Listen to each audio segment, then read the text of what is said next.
خب توی کتیا حالا اجازه بدید من ببین این پایین یه سری اول ورودی دستوراشو بگم برای اونایی که حالا آشنا هم نیستن. تو هر نرم افزاری ما باید یه سری بهش دستورات وارد کنیم دیگه. توی این نرم افزار 3 روش ورود دستور داره. یکی از روش‌ها به این پایین میگن سطر کامند. یعنی من الان اگر میخوام برم تو محیط مثلا اسکچ، الان میخوام اینو بزنم، ببین زده پایین 32 نقطه اسکچ، 32 نقطه اسکچ ها. یعنی من الان اگه پایین توی این سطر کامند تایپ کنم 32 نقطه اسکچ، دستور اسکچی اجرا میشه. پس این تو اتوکد هم هست. اتوکد هم سطر کامند داره، پایین نوشته کامند، که خیلی از اینایی که نقشه کشن و حالا کار میکنن خیلی دستشون تنده تایپ کنن. مثلا خود من تایپ میکردم همزمان. بعد منتها اون قدرت زیادی داره، یعنی شورت کی داره. شما میتونید مثلا آر بزنید ریده راه میشه، مثلا ال بزنید لاینه، سی بزنید کپیه. اینجا حالا من خودم خیلی اینو کار نکردم ولی ندیدم، یعنی من چک کردم دیدم شورت کی نداره، شاید بشه براش تعریف کرد. مورد بعدی که میتونید دستور رو وارد کنید این کشوهای بالاست. مثلا من الان اینسرت تول یه سری وارد اینا که میشم میتونم چیکار کنم؟ اون اینسرت مثلا قید بخوام بذارم میتونم از اینجا هم از این منوهای بالا هم دستور رو وارد کنم که خیلی سخته و همش هم نیست اونجا. یعنی من شده دستوری رو پایین پیدا نکردم، رفتم بالا گشتم وجود نداشت. و قسمتی که فوق‌العاده کاربرد داره این در واقع منوی اینجاست، پنجرهایی که وجود داره. منتها کتیا به دلیل اینکه در واقع کرک شده است، ما نرم افزار رو نخریدیم، تمام این پنجره ها میاد این پایین قایم میشه. یعنی شما باید این پایین دونه دونه بکشیدش بیرون، قایم میشه، بکشید بیرون. اینجا چیکار کنید؟ کاستماایز کنید این پنجرهایی که میخواید استفاده کنید. برای که بدونیم کدوم پنجره بازه یا بازی است، اگر پایین رو نوار پای راست کلیک کنیم، پنجرهایی که اینجا هست و تیک خورده پنجرهایی که باز. خب قاعدتا من باید بدونم که مثلا اسکچ تو چه پنجره‌ای هست، باید بدونم مثلا چه می‌دونم سرکل تو چه پنجره‌ای هست توی مثلا محیط اسکچم، که این هم بعضا شاید ما ندونیم چون از شکل آیکون میشناسیم، خود پنجره رو نمیشناسیم چیه. اگر به اینجایی رسیدید که دستوری پیدا نه، اینا دارم میگم چون روز امتحان من ازتون دارم امتحان میگیرم دیگه. اونجا به من بگی آی نمیدونم این الان به هم ریخت، من اینو ندارم اونو ندارم، چه خاکی به سرم بریزم، میگم به منم ربطی نداره، چون اینجا داری اومدی امتحان میدی. امروز که روز آموزشه دارم بهتون میگم اینو یاد بگیرید، چون من خودم مبتلا به بودم، شده یه ابزاری پیدا نکردم، هر کارم کردم نشه. چون جالبه کتیا رو ببندی بازم کنی بازم همینه. یعنی اینجوری نیست که بگی خب حالا مجدد میاره دستور رو برات پنجره رو میاره. پایین توی ببین مثلا این اسکچر رو مثلا تیکشو بردارم پنجرهش خاموش میشه. میای تو کاستماایز، پس راست کلیک میکنی، میای تو تولبار، میای کاستماایز،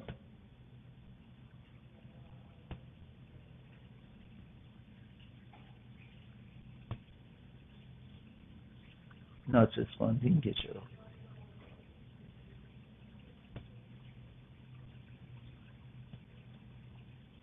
خب تو تولبار ریستور آل کانتنتس، ریستور پوزیشن، این دوتا کلیدو که بزنی تمام پنجره رو روشن میکنه. بعد میای این پایین دونه دونه پنجره رو میکشی بیرون، دوباره کاستماایز میکنی. اون پنجره هم که پیدا نمیکردی قطعا تو این روش آن میشه و میتونی بهش دسترسی پیدا کنی. راه دیگه ای که میتونی بهش برسی اینه که بیای توی ویو تولبار، باز همون روال میای پایین، یعنی به جای اون راست کلیک تو پایین نوار پایین که بیای اینجا و باز دوباره کاستماایز، ریستور آل کانتنت، ریستور پوزیشن. درست شد؟ پس این برای پنجرهش. خب پس این 3 روش ورود دستور داره که معمولا 99.9% ما از همین پنجره استفاده میکنیم. اون 2 روش هم گفتم برای که اگه گیر افتادین بتونید مشکلتون رو حل کنید. خب من این صفحه افق انتخاب کنم، با این کلید وارد محیط اسکچ میشم. خب حالا شروع کنیم کشیدن. نه، تا وارد محیط اسکچ شدی دیگه شروع کردن به کشیدن نیست.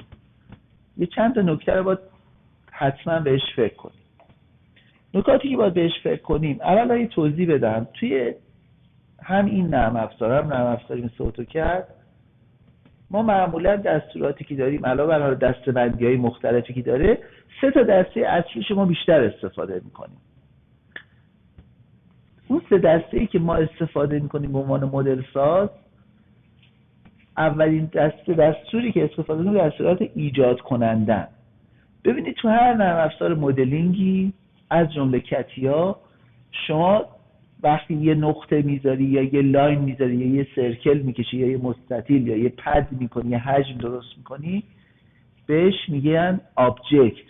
وقتی شما میخوای سلکت کنی میگه سلکت آبجکت، چی میخوای انتخاب کنی؟ بهش میگن آبجکت. پس بنابراین تمام اینا آبجکت. یه سری دستورات هست دستورات ایجاد کننده یا آبجکت. مثل چی؟ مثل لاین، مثل سرکل، مثل رکتنگل، مثل الی آخر. دستوراتی که ایجاد میکنه آبجکتو. پروفایل. یه سری دستورات هستن ویرایش کنندن. یعنی چی؟ یعنی لاینی که کشیدی میخوای تریمش کنی، یه تیکه‌اشو پاک کنی، اصلا خود لاینو پاک کنی. میخوای لاینو موو کنی ببری جای دیگه، میخوای اسکیلش کنی، میخوای دایره‌تو اسکیل کنی، میخوای روتیت کنی، به دوران بدی حول یه نقطه. به اینا میگن ویرایش کننده آبجکتن. دسته سوم دستوری که خیلی کاربرد دارن، دستوراتی که نه ایجاد میکنن نه ویرایش میکنن. پس چیکار میکنن؟ این دستورات تنظیم کننده تصویرن. یعنی چی؟ یعنی مثلا من زوم تو زوم جسم رو بزرگ و کوچیک نمی‌کنی، تو به جسم نزدیک و دور میشی. یا چی؟ UCS تو اتوکد اینجا هم با این کره است، نقطه دیدتو عوض میکنی، ویای مختلف میگیری، یا پن میکنی، راه میری روی نقشه، یا اینایی که مال رندر، یا هاید آن هاید میکنی، جسم و ساختی شلوغه داری اسمبل میکنی، تو دست و بالت 4-5 تا جسم که 2 تاشو هاید میکنی. هاید کردن پاک کردن نیست، از بینش نمیبری، فقط هایدش میکنی که نبینی، جلو چشت نباشه تا بعد آن هایدش. اینا رو گفتم که بدونید این پنجره پایین پنجره دستورات کنترل کننده تصویره. این اول زوم آله، فیتال این زوم آل، همون دقیقاً مشابه زوم آل تو اتوکد. خب اینا دوتایی تو پن و الی آخر زوم آن زوم، و این نورمال ویو یعنی عمود بر صفحه نگاه میکنی، این 3 نما رو بهت میده با یه پرسپکتیو. خب این ایزومتریک ویو اولی که دستور اجرا میکنی وارد اسکچ میشی، همینجوری سرتو ننداز پایین شروع کن استراتژی مدلینگ تو ببر جلو، این کارو نکن.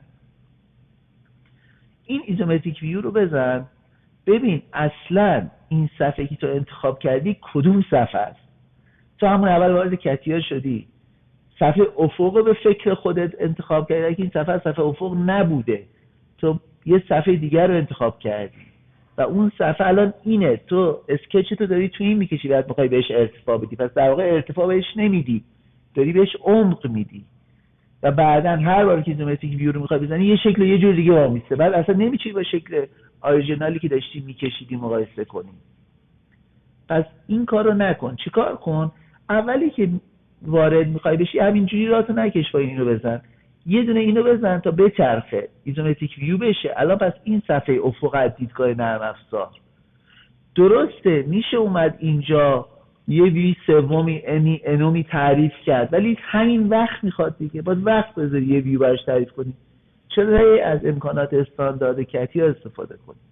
پس اول ایزومتریک ویو رو میزنی، پس این شد صفحه افق من.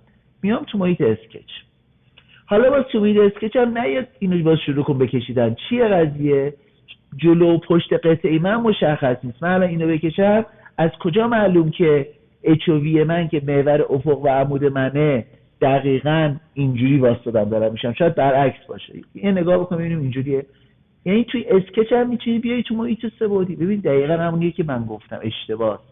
یعنی اچ و وی اینجوریه، یعنی بالای جسمت که پیشونی جسمت میشه، تو میخوای ایزومتریک ویو ببینی به این سمته. پس تو ذهنم باشه که میخوام مدلمو بسازم. داستان من اینه. حتی خیلی ها رو من میدونم اسکچ اولیه دستی که میکشن تو همین ویو 3 بعدی میکشن، بعد میرن تو نورمال ویو قید میذارن. درست شد؟ متوجه شدین چیه منظورم؟ خب سویچ کردن به این دوتا با این کلیده، نورمال ویو رو میزنم برمیگرده سر جاش. اگه یه بار دیگه نورمال ویو رو بزنم یه بار دیگه برمیگرده پشت نشونه من میده. خب حالا میخوایم ایجاد کنیم دستور دیگه. بریم سراغ دستورات ایجاد کننده. دستورات ایجاد کننده باز تو این پنجره است. از پروفایل هست، از مستطیل هست، از دایره و داستان مختلف که ما ابتدا اینا رو با هم کار میکنیم بهتون میگم و بعد میریم سراغ هشت سازی. فکر کنم یه 2 جلسه اینا طول بکشه، یه جلسه 2 جلسه این جلسه و جلسه بعد از جلسه سوم دیگه میریم هشت سازی و 1 2 3 جلسه هم 2 جلسه هم اوناست و بعد میریم سراغ چی؟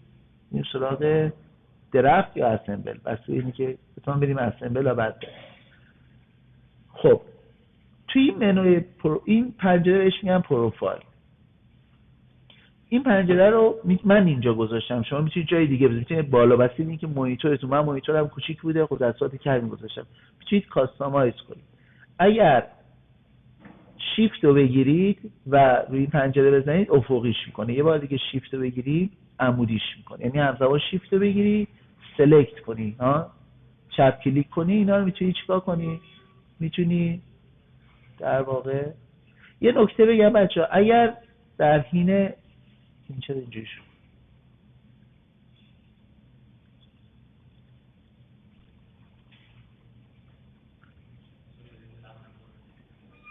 جان؟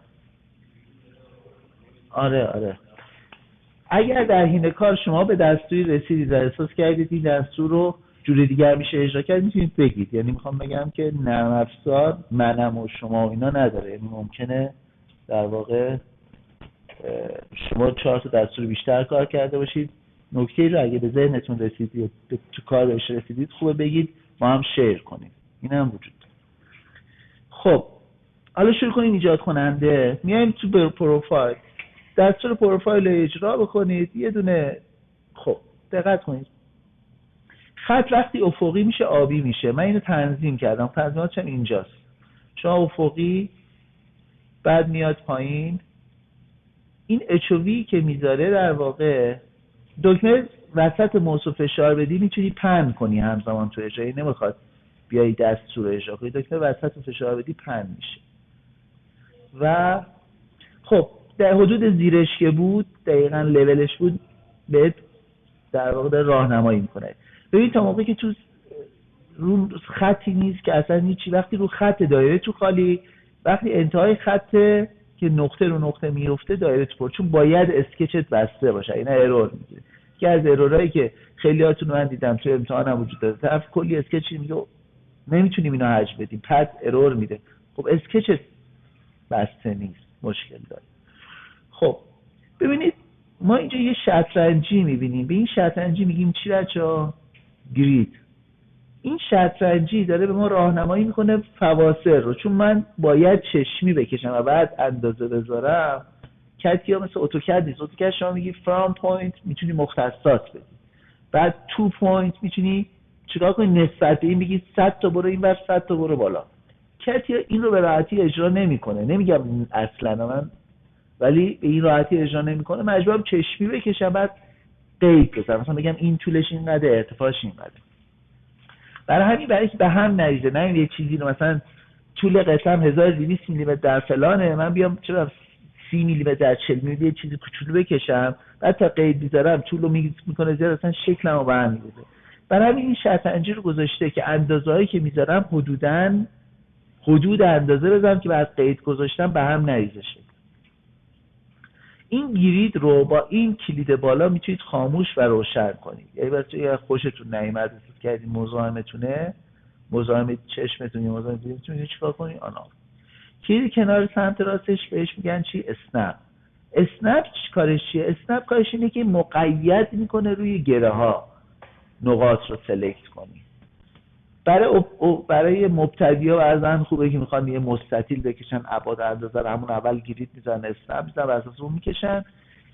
تو کار پیشرفته خیلی من کاربرد ازش ندیدم، یعنی ندیدم که واقعا کاربردی داشته باشه که بگیم، مگر اینکه نمیدونم، خیلی من خودم ندیدم، حالا شاید کسی با ازش، قطعا این دستورا کاربرد داره که گذاشتن. ممکنه من تو تیپ کارهایی که کردم یه سری دستورا خاص کار کردم، یکی دیگه یا سلیقه‌م این بوده. چی؟ این نوار بالا همه دستورات بردم این بالا چیدم، نوار اینجوری نمیاد. تو دستور پنجره ببر هولوش بالا، اگه عمودی بود شیفت رو بگیر که افقی بشه، اون بالا میچسبه، اد میشه ببارد. و جالب اینه که اد شد، یعنی کاستامایزش کردی اون جوری که میخواستی درست کردی، دیگه به هم نمیریزه. یعنی هر وقتی کتیا رو اجرا میکنی، نه این فایلو، مثلا کتیا رو اجرا میکنی، یه چیزی رو بسازی دقیقاً اونجوری که دوست داشتی میاد. خب این مستطیل ما کشیدیم. حالا این مستطیل ما که نقاشی که نمیخوایم بکنیم، که ما میخوایم جسم درست کنیم. جسم صنعتی هم برخلاف دوستان عمرانی که خیزشون خیز آهوه، ما اینجا چیه؟ ما اینجا اندازه‌مون دقیقه، تولانسامون صدومیه، میکرومتر به کار بیاریم. پس این اندازه‌های مهندسی اندازه دقیقی. این اندازه‌ای که میخوایم بزنیم رو باید اندازه گذاری کنیم. چشمی وجود فایده نداره. همونجوری که ببینید اصلا این وله، یعنی اصلا یه شکلی من کشیدم اندازه بهش ندادم. اندازه ها رو یک پنجره هست اینجا به اسم constraint یا قید. اینو اجرا میکنی، اینو سلکت میکنی، یعنی دستور بازه، میای این خط رو میگیری. خط رو که میگیری اندازه برات میزنه. توجه کنید ما اینجا نقشه درفت نمیکشیم مثل اتوکد. ما اینجا داریم یه اسکچ درست میکنیم که بهش حجم بدیم.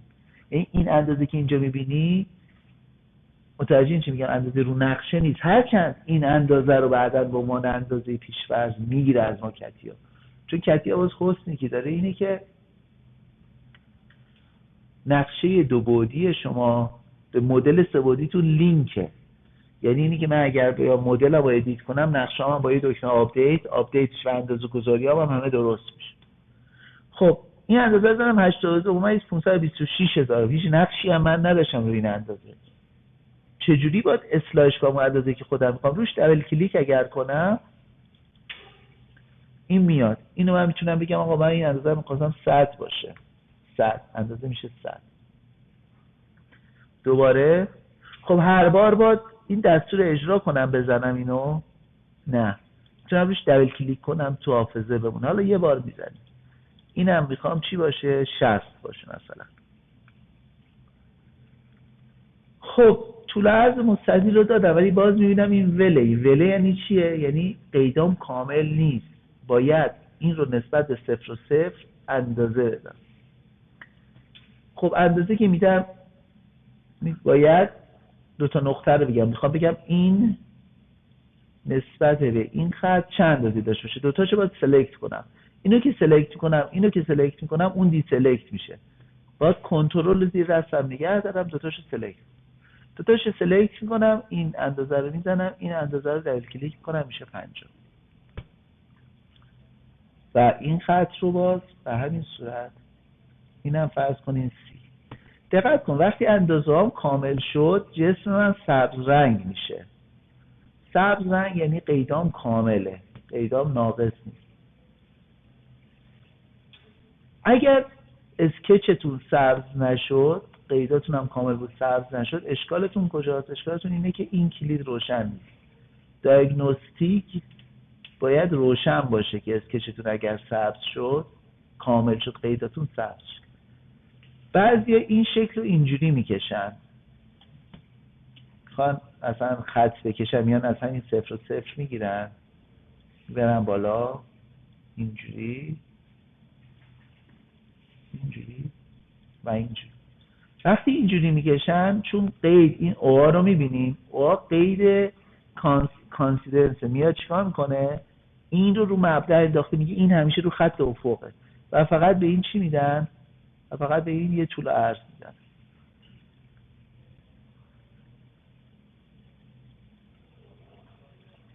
قیدا کامل شد، ولی کار درستی نیست. چرا کار درستی نیست؟ بچه‌ها کتیا یه سری چیزایی آورده، مثلا این، مثلا سیمتری، مثلا این قیدا دست و بالتون رو میبنده. یعنی سعی کنید تا میتونید مدلتون رو جنرال بسازین، اصلا از این قیدای خاص استفاده نکنید که بعدا رو ورژن زدن ها دست و بالتون بسته نباشه. ما یه خط تقریبا تجهیز تقریبا 600 700 تن تجهیز بود، 600 700 تن تجهیز 90 رو ما ساختیم، طراحی کردیم، ساختیم. من مدیر کارخونه بودم، به مدیر طراحی گفتم بر اساس پلتفرم کچی هم کار کرد، یعنی نرم افزار با اینی که نرم افزار کامپیوتر قوی بود، ولی مثلا چه می‌دونم 7 8 دقیقه طول می‌کشید تا یه خط بیاد بالا تو کچ، یعنی اینقدر حجم بالا بود، با اینکه رم ماکسیمم، رم نمیدونم سی پی یو ماکسیمم، تا دیتیلش ما مدل کرده بودیم. ایشون حرف منو گوش نکرد، الان من بهش دستوری هم گفتم این کارو بکن، ولی همش از قیدای سیمتری استفاده کرد. خب سرعت اول میاره بالا، ولی به ورژن‌ها که خود مجبور شد مجدد مدل سازی کنه، چون شما نمیتونید که قید بر سیمتری گذاشتی هر جا اینجا تغییر بدی اونورم تغییر پیدا کنه. اینه که حالا این قید سیمتری نیستا، ولی جالب نیست، اینو من نمیپسندم. چی رو من میپسندم؟ من اینو میپسندم که خب ببین من میخوام اینو پاک کنم، با پنجره میتونم بگیرم پاک کنم، ولی پنجره کار نمیکنه. چرا کار نمیکنه؟ دستور باز دارم من. اگر دستور باز داشته باشین کار نمیکنه.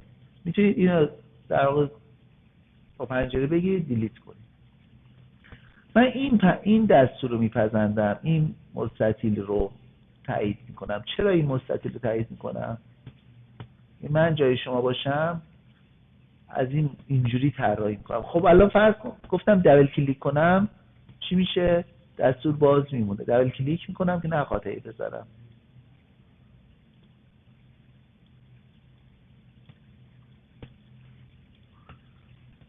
که مثلا اگر این 80 این 100 مثلا اینو میگم 40.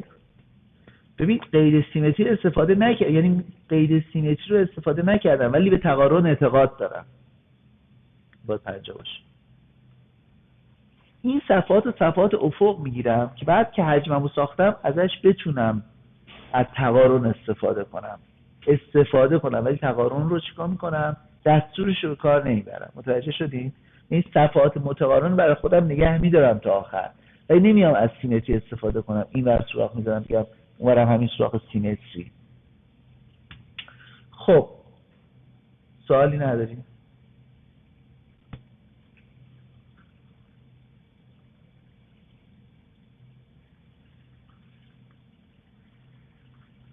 خب پروفایل فقط خط صاف نمیکشه. یعنی چی؟ یعنی با پروفایل من میتونم خط منحنی هم بکشم. چه جوری؟ دقت کن. من دکمه سمت چپ و موس رو میخوام با دکمه سمت چپ رو بزنم، نقطه انتها رو بدم دیگه، درسته؟ دکمه سمت چپ رو که میزنم زیر دستم نگه میدارم، میام پایین سمت راست آرک شده، بعد میام اینجا باز دکمه رو نگه میدارم،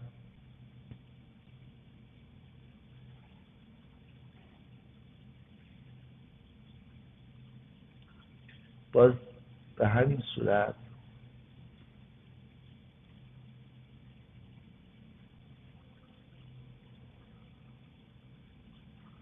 یه همچین شکلی رو میکشم. تمرین کنید بچه‌ها.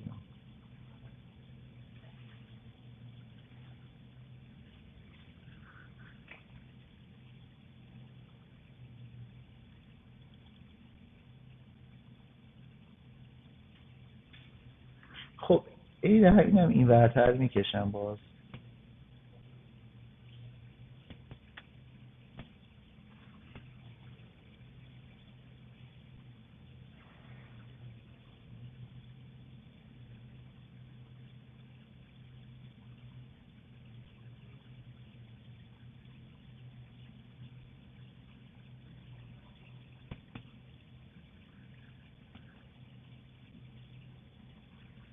خب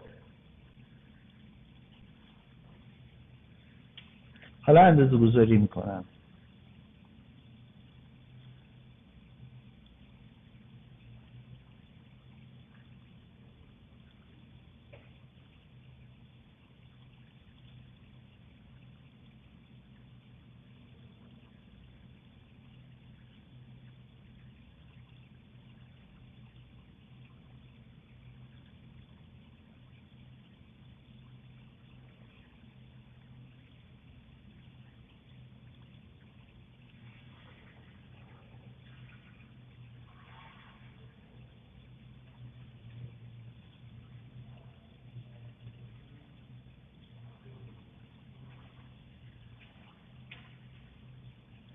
خب ببین الان این سبز نشد، این خط چه مشکل داره که سبز نشد؟ ببینید این خط رو انتخاب میکنم، میام این پنجره پایینی که قید میذاش میام بالایی رو میزنم. اینجا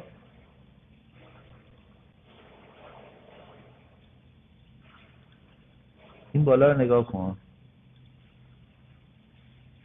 این هاریزونتاله، یعنی چی؟ این رو به عنوان خط افقی دیده ولی این رو ندیده. اینا به قیدایی وجود داره که هندسیه. این قیدا این باید ورتیکالش رو بزنم، وقتی ورتیکال بزنم سبز میشه. یعنی من چون این ور اندازه دادم اون ور اندازه ندادم، باید این ور قیدم رو کامل کنم. خب اینو اینجوری اندازه گذاری کردم، میام سراغ این ور، این یه اندازه،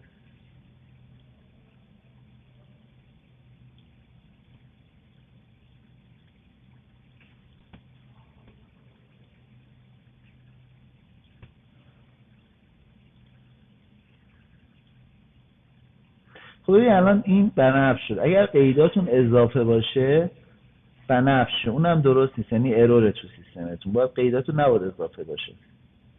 خب سوال،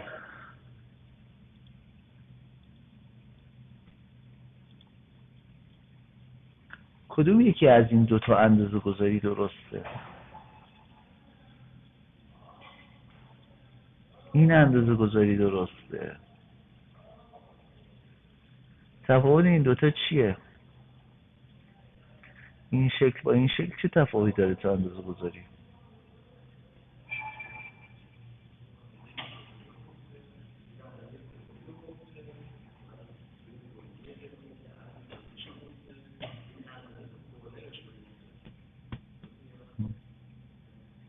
کدوم یکی درسته؟ کدوم یکی بهتره؟ ها؟ چرا بالاییه بهتره؟ بالاییه؟ همه میگید بالایی؟ کیا میگن بالایی؟ دستا بالا. دو نفر. کیا میگن پایینی؟ یه نفر عقبم هست. پایینی دیگه کیه؟ بقیه چیه حالی دارن؟ حالشون چیه کلا؟ تو چه فازی هست؟ نه پایین نه بالا. جان؟ نه یکیه، نمیشه که قیدات به تعداده، فرق نمیکنه. نه قیدات به تعداده، اصلا نمیتونه. ببینید چون قیدا بچه‌ها دقت کن، این حرفی داری میزنی قیداش پایین‌تره کمتر یا بیشتری تو ذهنتون باشه که قید مخالف چیه؟ بابا ترم 8 دیگه ازتون انتظاره، شما مثلا مهندس دارین میشین دیگه. قید مخالف چیه؟ بله من یه گوشم بسته است. درجه آزادی. آفرین. مگر میشه دو تا جسم عین همن یکی درجه آزادیش بیشتر از اون باشه که قیدای بیشتری بخواد سبز بشه نسبت به اون؟ دو تا شکلمون عین همن، پس درجه آزادی هاشون عین همه، پس قیداشون هم باید به تعداد باشه. درست شد؟ متوجه شدی؟ خب حالا چی شد؟ پایین یا بالا؟ بالایی درسته. چرا بالایی درسته؟ پایینی از لحاظ قیدگذاری اشتباه نیست، ولی قیدات کاربردی نیستن. یعنی چی؟ یعنی اینی که من یه کولیس میدم دستتون، لطف کنین این اندازه رو این اندازه بگیرید. نمیشه گرفت. شما مهندسین، نقاش نیستین، نباید اندازه رو بذارید که نتونید کنترل کنید. یعنی قرار بسازی، وقتی میسازی قراره یکی کنترل کنه. درسته؟ قطعه‌ای که ساخته بشه نشه کنترل کرد که به درد نمیخوره. من میگم اینجا مرکز زمینه، هر کی میگه نه بیاد اثبات کنه. این میشه مغالطه. چی میگن این چیزا؟ میگن مغالطه، میگن چی میگن؟ صف زده، مغالطه ها. یه چیزی که ادعا میکنی کسی نتونست نمیدونم حرف منو نقص کنه و به درد نمیخوره یه حرفی که زدی. ما قراره صنعت کار کنیم، نیست با هم دعوا کنیم که یه قطعه بسازی دائم باید جنگ اعصاب داشته باشی، اون بگه من درست زدم تو بگی نه اشتباه زدی، به درد من نمیخوره. پس اندازه باید این اندازه نمیشه بکن. چرا نمیشه؟ چون اینجا مماس شده، نقطه مماس شما نمیتونی تشخیص بدی اینجاست که دهن کولیس همونقدر باز کنی، ولی پشت تا پشت رو میشه بست، میشه زد. با کولیس باز میکنی، پشت تا پشت قطعه رو میگیری. رو چیکار کنم؟ چه گلی به سرم بمالم؟ این ارا رو چجوری کنترل کنم؟ 35 ممیز 241 رو چجوری کنترل کنم؟ ها؟ شاید چی رو داشته باشی؟ من میگم یه قطعه بهت میدم، میگم این رو زدین 35 ممیز 241 تو بگو درسته یا نه. من به شاید چی رو؟ دقت کنید، ها یا آر ها درست بگید انگلیسیش جان؟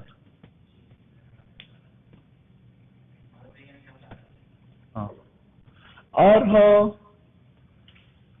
آرایی که اینجوری هست واقعا 35/241 رو جز سایه نگار چیه؟ این همین ویدیو پروژکتورتونه، مثلا این دست من رو میخوایم کنترل کنیم، میذارن اینجا، بعد توی مانیتور مثلا اینجا این آر رو کشیدن، میبینن آیا سایه رو آر افتاده، اگه آر افتاده باشه مثلا این نسبت هم رعایت میکنن دیگه، میگن خب این آره درسته، بهش میگن سایه نگار یا پروفایل پروژکتور. یا اینی که سی ام ام نوری میکنن، قطعه رو ابر نقاط رد میکنن، یا سی ام ام تاچ میکنن که اینا هزینه برداره.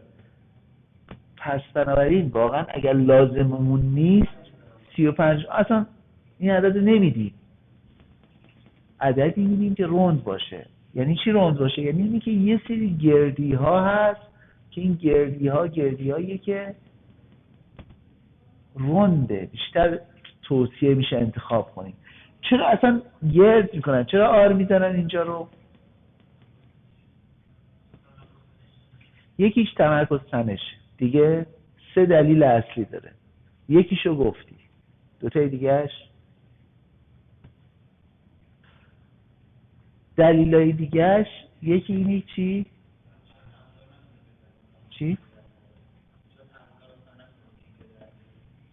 نه اصلا تیزی راحت در میاد چون فرستکاری میکنن. این تیزی که تو میگی، این تیزی ها اصلا راحت در میاد، تیزی داخلیه که ابزار میفته روش. 2 دستو میبره اپراتور، کاربری در قطعه کاربری که مشکل دار میشه. 3 زیباتره. 4 هم داره، این قطعه ممکن داخل یه چیزی جا بخوره، همین اره میشه راهنما، تا اینکه 2 تا اندازه فیکس داشته باشی. تولرانس هم که تو این نقش کشیده بهتون میگم، تولرانسای عبور لقی و عبوری و پرسی و اینا رو، خود این اره میشه یه راهنما که قطعات رو هم مچ کنه. اگه لبه تیز باشه زمان میبره تا قطعات تنظیم کنید تو هم جا بزنید. پس بنابراین این گردی های مصطلح کجاست؟ تو جدول استاندارد طراحی که بهتون درس خواهم داد توی اونجا آورده. مثلا باید برید سراغ اون جدول ببینید چه ارائه مصطلحه، ارائه‌ای که بیشتر کاربرد داره، اون ارائه رو انتخاب کنید. حالا چرا یه سری ارائه رو اومدن مصطلح کردن؟ چرا یه سری ارائه رو بیشتر میگن اونا رو کار کنید؟ چرا؟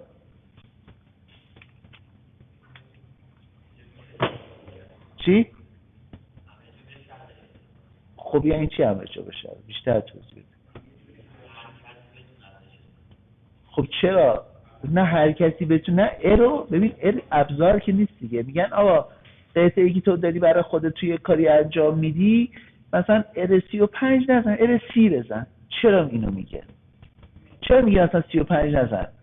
یا شاید دیگه اصلا 35 نزن 30 نزن، نمیدونم، من حفظ نیستم جدولو، ولی یه سری پیشنهاد کرده، توصیه کرده اونا رو بیشتر انتخاب کنید. چرا؟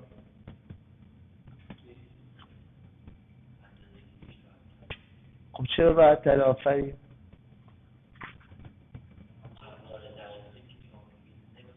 خب چی میخواد؟ آفرین، داری جلو میای، کم کم داری بهش میرسی.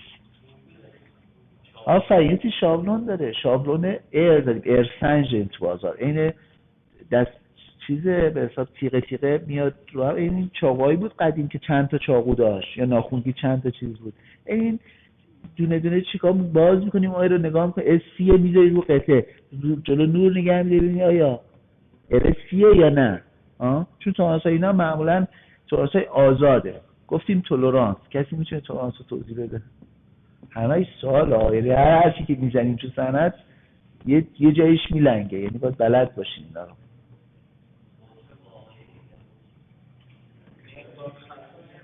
خب چرا باید مقدار خطا بگیم حتما؟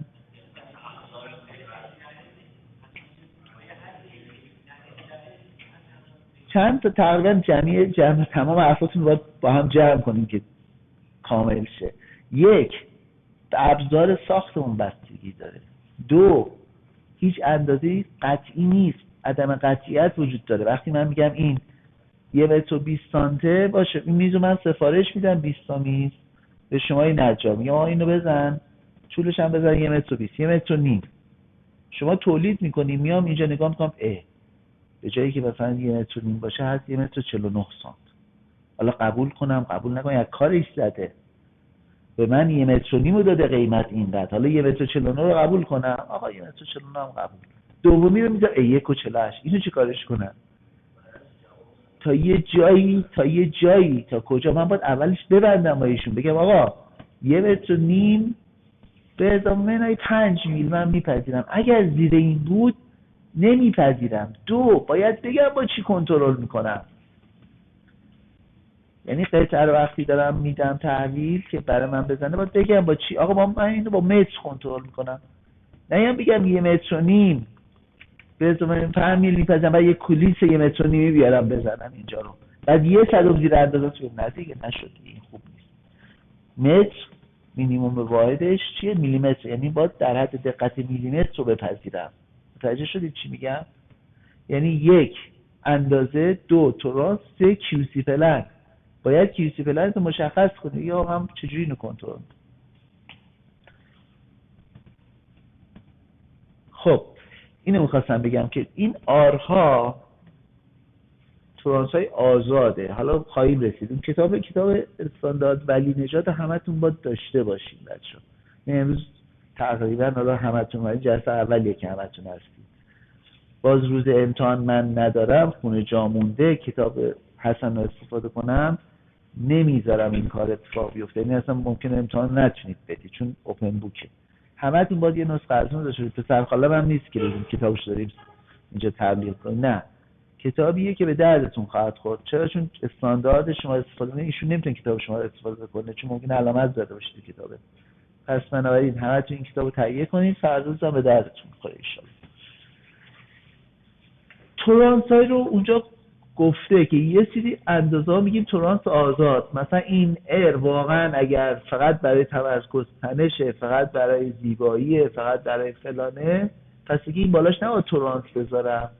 اینا میشن تورانس های آزاد. تورانس های آزاد بر اساس دین 7168 قدیم، ایزو دین 2768 فعلی مشخص میشه. تو جدول نقشه اون پایین میگیم تورانس های آزاد بر اساس دین 2768 مثلا ام. اونجا یه جدول داره، مثلا گفته از ار فلان تا فلان گردی ها، از ار فلان تا فلان تورانسش هست مثلا به اضافه نیم. پس چون تورانس هم نداره، با یه نور که جلو نور میگیریم، تورانس دقیق نداره، قابل کنترل کردن. متوجه شدیم؟ خب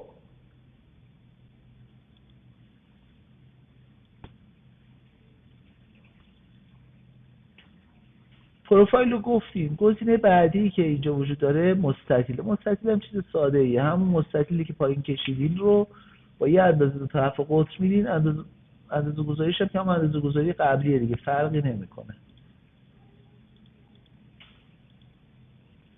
درست شد؟ دستور بعدی که اینجا هست اینه که دقت کن، همیشه مستطیل، دستور مستطیل رو میکشه موازی محورها. دستور بعد مستطیل رو داریم میکشید چی؟ به این صورت که موازی محورها نیست، خطوطش الزاما موازی محورها نیست. قیدایی که میذاریم طول عرض، آفست یه نقطه از اونه، و قاعدتا زاویه است. چرا نگاه کن الان این جابجا نمیشه ولی میتونی دوران کنه. پس بنابراین اگه تو امتحان دیدی هی قید میذاری میبینی قیدات کامل نمیشه، این گوش قطعه رو بگیر قسمت‌های مختلف رو حرکت بده، ببین کجا رو قیدت کامل نبوده که حرکت کنه. نباید حرکت کنه، اگه حرکت کنه یعنی قیدات کامل نیست. و یکی هم این زاویه است، قیداتون کامل میشه. درست شد؟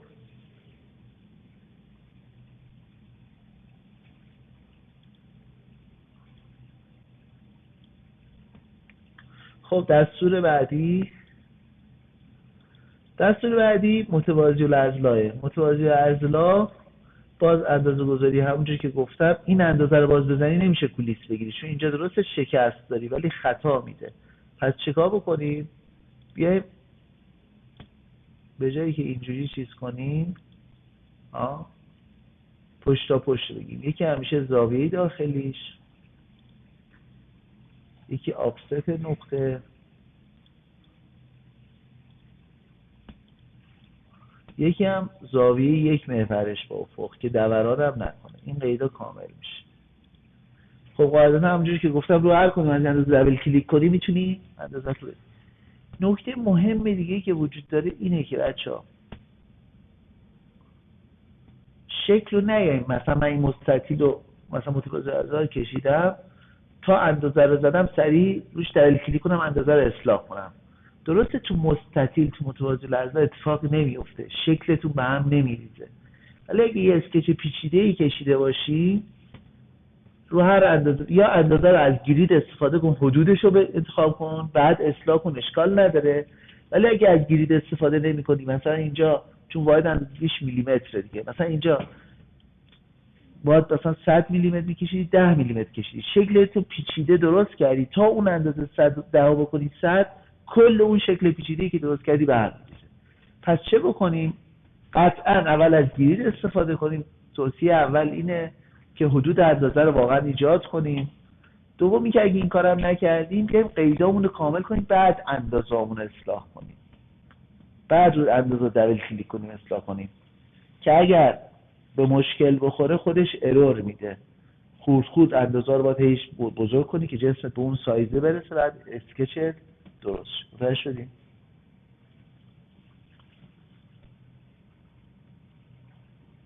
خب دستور بعد از این بخش بریم چی میگید بچه شما؟ چی؟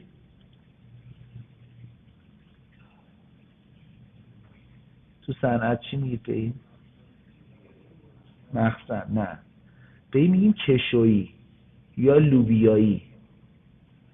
کشویی یا لوبیایی کارش چیه؟ کارش اینه که شما ببینم گفته elongated hole، این یه سوراخی که کشویی شده. ما تو قطعاتمون بعضن چند تا قطعه رو هم وقتی میسازیم مثلا یه مجموعه پیچیده میسازیم معمولا پارت میسازیم. تو صنعت هم همینه دیگه. دلایل مختلفی داره. یکی اینه یه قیمت تمام شده بعضن میاد پایین. دو اینی که وقتی قطعه یه تیکش خراب شد کلش رو نمیندازی بیرون یا ریجکت نمی‌کنی یا چیز حساب تعمیر نمی‌کنی، همون بخش ماژول رو باز می‌کنی اون قطعه رو عوض می‌کنی. درست شد؟ پس سعی کن قطعات رو اینجوری مونتاژی رو هم بسازی، هم هزینه نیاز پایین‌تر هم زیباتر میشه، هم مثلا این میز الان تخت روش خراب شه تخت روش عوض می‌کنه. اگه یه پارچه بود داد کلشو می‌بردی یا تعمیر یا کلاً عوض می‌کرد. روی این اصل قطعاتی که رو هم مونتاژ میشه بعضا از اتصال موقت استفاده میکنیم. مثل این پیچ و مور اتصال موقت دیگه. اتصال موقت که استفاده میکنیم خیلی وقتا هست که دو تا قطعه رو هم مونتاژ میکنیم اندازه دقیق نمیزنیم، جا برای رگلاژ میذاریم. یه چند دلیل. یکی اینی که باز هزینه تمام شده بیاد پایین. وقتی من دقیق اندازه رو نسبت به هم بزنم باید یه فیکسچری استفاده کنم، پس هزینه تمام شده باید میره بالا. میخوام از این تمام شده بیاد پایین. دو اینی که واقعا نمیدونم بعداً طرف باید اینو مونتاژ کنه، تنظیم کنه بر اساس کاربری خودش. مثلا این میز رو نگاه کن شما، زاویه‌اش باید بازی کنه، یعنی این جزء چیزایی که جزء الزاماته. پس یه سری کشویی شعاعی یا خطی لازم داره. اینجا این دستور رو گذاشته برای که استفاده زیاد. اون تا بماند که تو صنعت ما بعضا از این سوء استفاده میشه. یعنی چی؟ یعنی دو تا قطعه هست قبل سوراخ‌کاری کنن عین درست و درمون این قطعه سوراخ‌کاری کنن، دو تا فلش رو هم مونتاژ شه. این کارو نکردن، حالا اومدن تو مونتاژ سر پروژه تو کار، ای بابا این که اینو حسن آقا بیا اینو لوبیاییش کن، حسن آقا بیا لوبیاییش کن. اشتباه. چرا؟ چون این لوبیایی در امتداد لوبیایی نیرو نمیتونه تحمل کنه. نیرو میشه نیروی صفر کردن پیچ و اگر دیوایس جوریه که توی این امتداد بار دینامیکی داری، این شل میکنه. بعد یه مدت ول میشه، بعد یه مدت پیچ و مورش در میره، بعد یه مدت میخواد تو سایکل یکی. پس بنابراین چی؟ واقعا جایی که لازمه کشویی باید کشویی کنی، نه همینجوری بیایی هر جا که دیدی مونتاژ میکنی نمیشه آقا اینو بیا لوبیاییش کن. اشکال نداره لوبیاییش. خب اندازه گذاریش چیه؟ قاعدتا دقت کن اینجا چون شعاع دایره رو داده و این دایره نیم دایره است، این شعاع کفایت میکنه برای این دهنه، ولی باز این کاربردی نیست. من کولیس رو نمیتونم اون شعاع رو بگیرم مگه باز از یه گیج کنترلی استفاده کنم. پس بهتره که این اندازه رو بدم و همینجور با کولیس میتونم پشت تا پشت اینو بگیرم. دیگه مابقی اندازه همون میشه آفست، که آفست مهم نیست. دقیق کن بچه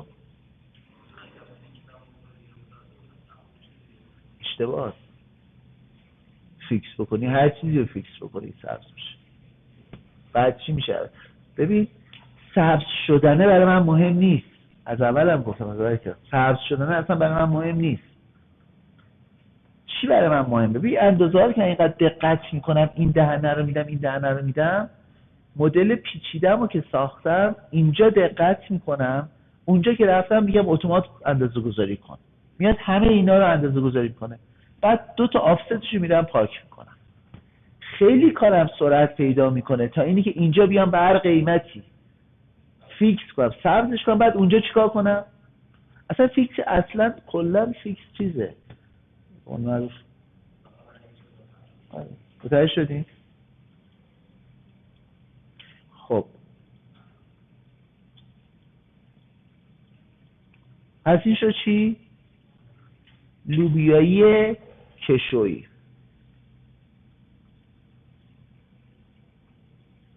خب یه استراحت 5 دقیقه‌ای بکنید ادامهش بعد